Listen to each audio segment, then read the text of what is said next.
मध्य प्रदेश में विधानसभा चुनाव के लिए नामांकन दाखिल करने का सिलसिला जारी है।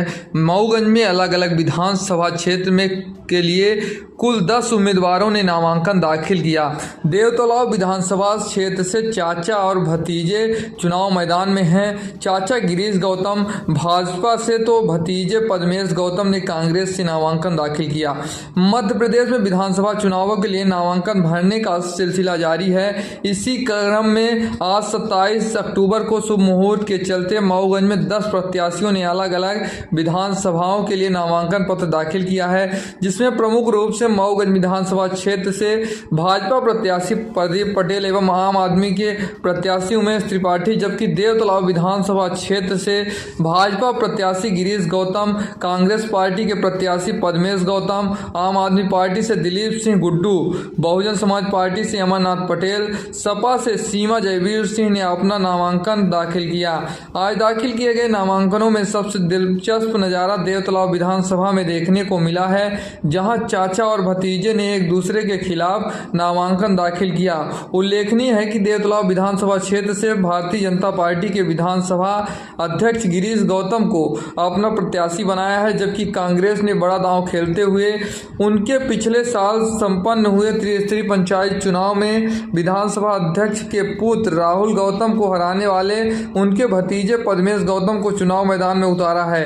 वहीं नामांकन दाखिल करने से पहले मऊगंज जिले में भाजपा के दिग्गज नेता गिरीश गौतम और प्रदीप पटेल ने गायत्री मंदिर मऊगंज में विधिवत पूजा अर्चना किया। इसके बाद विशाल रैली के साथ कलेक्ट्रेट पहुंचकर जहां नामांकन दाखिल किया। देखिए क्या कुछ कहा है। सबसे बड़ा मुद्दा का सवाल ही पैदा, हमने जो वादा किया था उसको पूरा करने का प्रयास किया। इस विश्वास के साथ हम जा रहे हैं कि जनता ने इस बात पर भरोसा किया कि हमने जो कहा था हमने किया है। विकास के क्षेत्र में, लोक कल्याण के क्षेत्र में तमाम सारी जो बातें हो सकती उनको हमने किया। इसलिए अब जनता से यही उम्मीद करेंगे कि हमको एक अवसर और मिलता है तो जो बचे खुचे काम उनको भी पूरा करने का प्रयास करेंगे। मुझे पूरा भरोसा है कि जनता मेरी बात पर विश्वास करेगी। विपक्ष का कहना है विकास कम हुआ है। विपक्ष बोल रहे विकास कम हुआ है। मैं उनको ईमानदारी से कतई नहीं कहना चाहिए, बल्कि उनको ये कहना चाहिए कि देवतलाव को हमने रसातल में पहुंचा दिया, तब विपक्ष कहलाएंगे। भारत की राजनीति में विपक्ष का रोल अब पहले वाला नहीं रह गया। पहले ये होता था कि उस जमाने में लोकतंत्र के भीतर विपक्ष में होते हुए भी विपक्ष के नेता लोहिया हुआ करते थे, जयप्रकाश नारायण हुआ करते थे। निकटतम यदि कोई खास काम होता था तो उसको बुराई नहीं करते थे, और यहाँ तो हर चीज़ की बुराई करता था।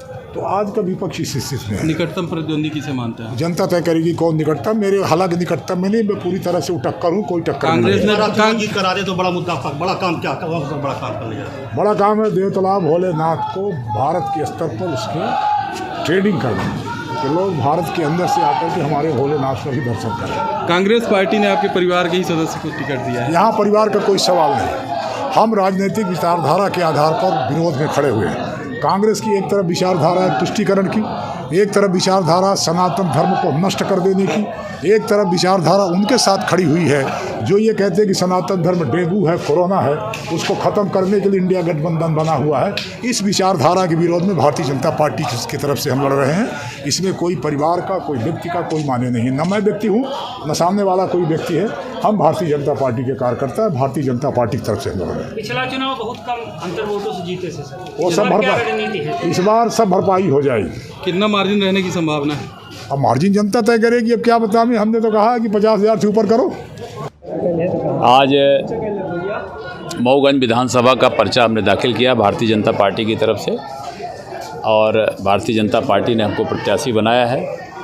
पूरे कार्यकर्ताओं के साथ आप भी देख रहे हैं कि पूरे उत्साह के साथ कार्यकर्ता यहाँ पर आए हुए हैं, और आज ही हमारे देवतलाव विधानसभा के माननीय गिरीश गौतम जी भी, तो ये पूरा उत्साह का वातावरण आज दिख रहा है।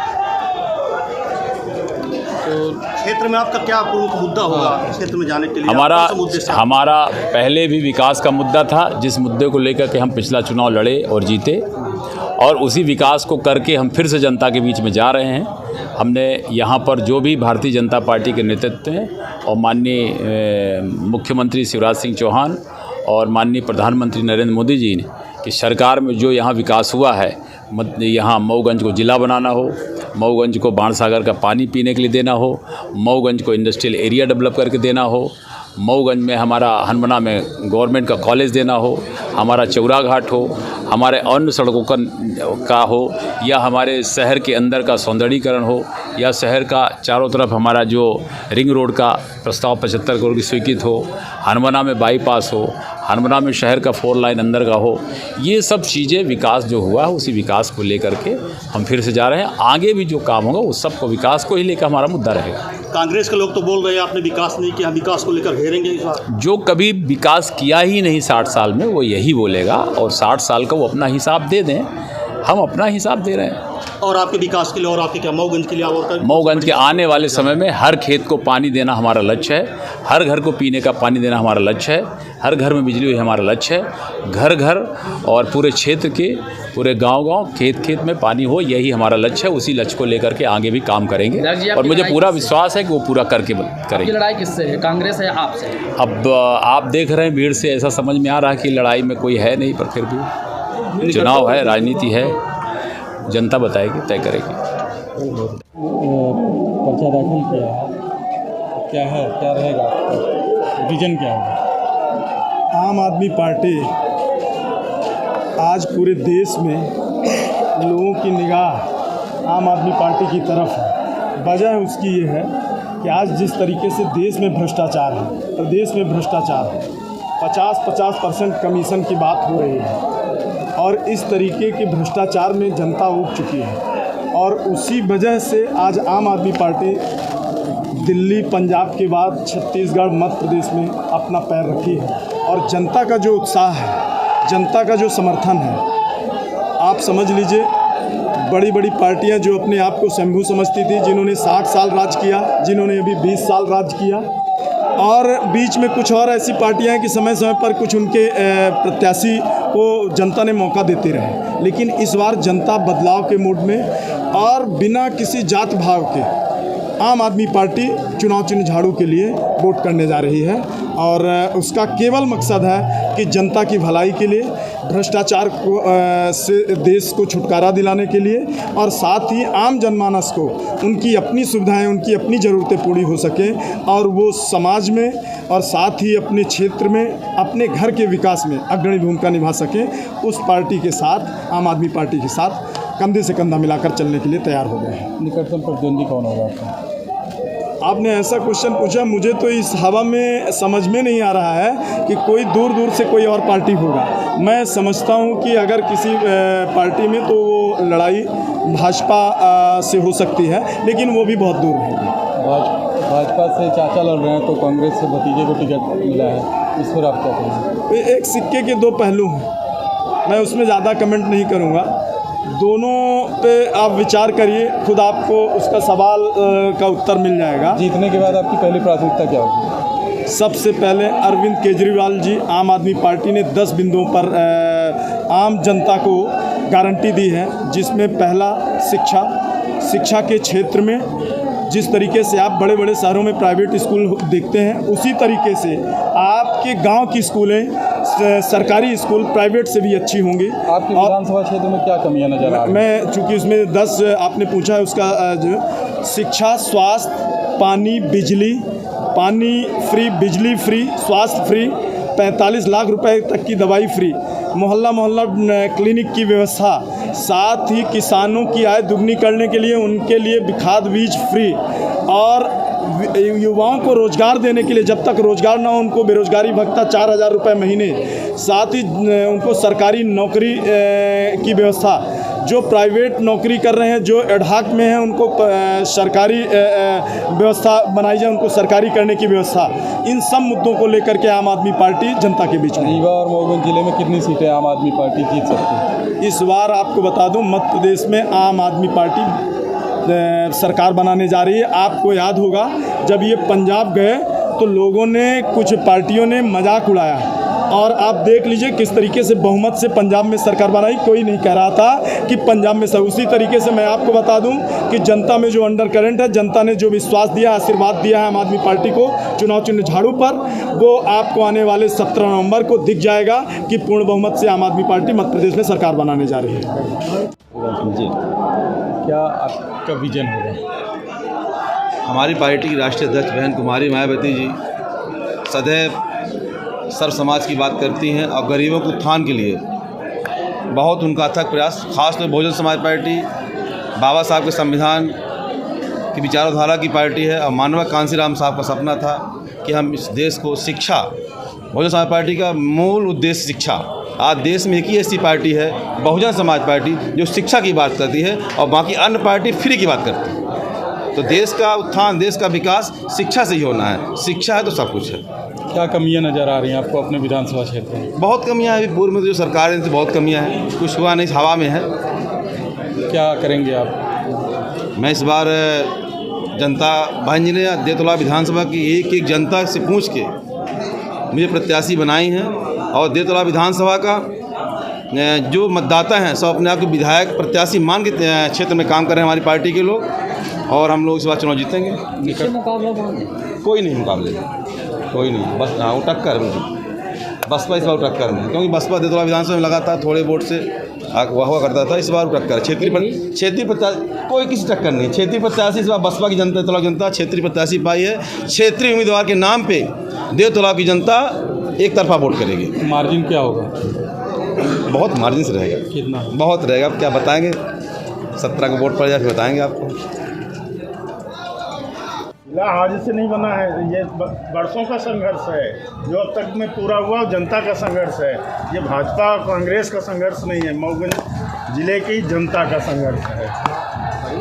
3 मुद्दों को लेकर जनता के बीच में जा रहे हैं। आप देख ही रहे हैं, न यहाँ स्वास्थ्य की सुविधा सही है, न शिक्षा की सब सुविधा सही है। आवारा पशु गली गली भटक रहे हैं। यहाँ ट्रांसफार्मर 4 महीने से गाँवों के जले हुए हैं, वो लग नहीं पा रहे हैं। मुद्दों की कमी है। इतने बड़े जन समर्थन के साथ आज आए हैं, क्या लगता है इस बार बदलाव होगा? अवश्य होगा। आप देख लीजिए, अभी भी चारों तरफ नज़र दौड़ाइए, वही है। अभी भी नज़र दौड़ा लीजिए, ना होता तो कैसे होते। अभी बीजेपी का भी नामांकन आज होने जा रहा है, जहाँ पर भारी भीड़ देखने को मिल रही है, तो कहीं से लोगों के अंदर सवाल भी खड़े होने लगे इस तरीके से। चैलेंज है, हमारी भी भीड़ देख लो आप, उनकी भी भीड़ देख लेना। ये सिर्फ मऊगंज विधानसभा की भीड़ है, ये नहीं कि पूरे रीवा जिले की भीड़ है। ये सिर्फ मऊगंज की जनता है जो जड़पुर से लेके और छतैनी तक से आए हैं। ठीक है। पर्चा दाखिल किया है, क्या किन मुद्दों पर आप क्या विजन होगा? देखिए, पिछले 18.5 साल थोड़ा लाउडली बोल दीजिएगा। भारतीय जनता पार्टी की सरकार इस मध्य प्रदेश में, पूरी सरकार से जनता आजीज हो चुकी है। लोग परिवर्तन चाह रहे हैं और निश्चित तौर पर इस बार रीवा और मऊगंज जिले की 8 की 8 सीटें कांग्रेस पार्टी प्रचंड बहुमत से जीतने जा रही है। किन मुद्दों पर आप चुनाव लड़ेंगे? देखिए, देवतला की स्थानीय समस्याएं बहुत सारी है और सबसे बड़ा मुद्दा यह है कि वहाँ वर्तमान समय में एक भय का वातावरण व्याप्त है। उस भय के वातावरण को दूर करना सबसे पहली प्राथमिकता है। उसके बाद तो तरह तरह की बातें हैं। देवतला शिव मंदिर का विकास है, हमारे यहाँ एक पर्यटन का केंद्र बहुत ही जलप्रपात है, उसका विकास कार्य कराना, नहरों का निर्माण कार्य जो बहुत पीछे हो गया है, जो 2017 तक कंप्लीट हो जाना चाहिए था, वो अभी तक नहीं हुआ, उसको पूर्ण कराने का काम करेंगे। इसी तरह की जो अन्य समस्याएं हैं उनको पूरा करने का प्रयास। आप अपनी लड़ाई किससे मानते हैं, भाजपा से या अन्य से? आप अपनी लड़ाई किससे मानते हैं? मैं तो यह मानता हूं कि इस बार कांग्रेस पार्टी की लड़ाई किसी से है ही नहीं। कांग्रेस पार्टी प्रचंड बहुमत से पूरे मध्य प्रदेश में सरकार बनाने जा रही है और सारे के सारे प्रत्याशी चुनाव जीत कर आ रहे हैं। ये समर्थक कह रहे हैं कि बेटा को हराए, अब चाचा की बारी है, तो इसमें आपका क्या है? अब यह जनता की मंशा हो सकती है, जनता अपना निर्णय 3 दिसंबर को सुना दे। क्या मार्जिन रहेगा? क्या मार्जिन रह सकता है? अब यह तो जनता के मतदान पर निर्भर करेगा। आप इंतज़ार करिए, सब सामने आएगा। विधानसभा सीटें आ सकती हैं मध्य प्रदेश में 150 से ऊपर सीटें आने का। 80 में कहाँ चूक हो रही है? 80 में कहाँ चूक हो रही है? 80 सीटें और जो 150 आप बता रहे हैं, बाकी जो 80 सीटें हैं वो वहाँ पर कहाँ चूक हो रही है? कुछ दूसरों को भी दे देना चाहिए। पहली